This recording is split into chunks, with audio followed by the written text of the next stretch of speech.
Bonjour, maintenant on va effectuer un exemple à propos du calcul de la convolution.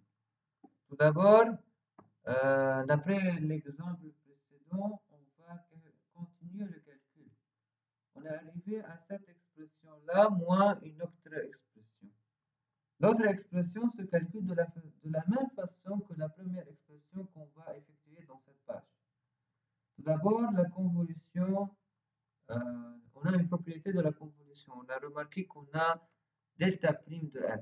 Delta prime de f, on peut prendre la dérivée et la mettre ici. Donc, on sait que d'après les vidéos précédentes, que x prime convolué avec y est égal à x convolué avec y prime. Donc, on peut transporter la dérivée sur la deuxième partie de la convolution, c'est la deuxième fonction de la convolution. Donc, qu'est-ce qu'on obtient ici? On obtient que delta de f, ici delta de f. Donc, on peut effectuer de delta de f, on peut sortir delta de f, c'est-à-dire que delta, d'après la propriété de convolution, c'est l'élément neutre de la convolution. Donc, ce qui reste, c'est la dérivée. On peut éliminer delta parce que c'est l'élément neutre. Donc, ce qui reste, c'est la dérivée de cette expression-là. Donc, en effectuant la dérivée de cette expression-là, on obtient que cette expression est égale à celle-ci. On sait que la transformée de Fourier de la bit est égale à 2t multiplié par cosinus cardinal de 2pi fois grand T, f fois grand T. On peut effectuer la dérivée de cette expression-là. On sait que le sinus cardinal de x est égal à sinus x divisé par x.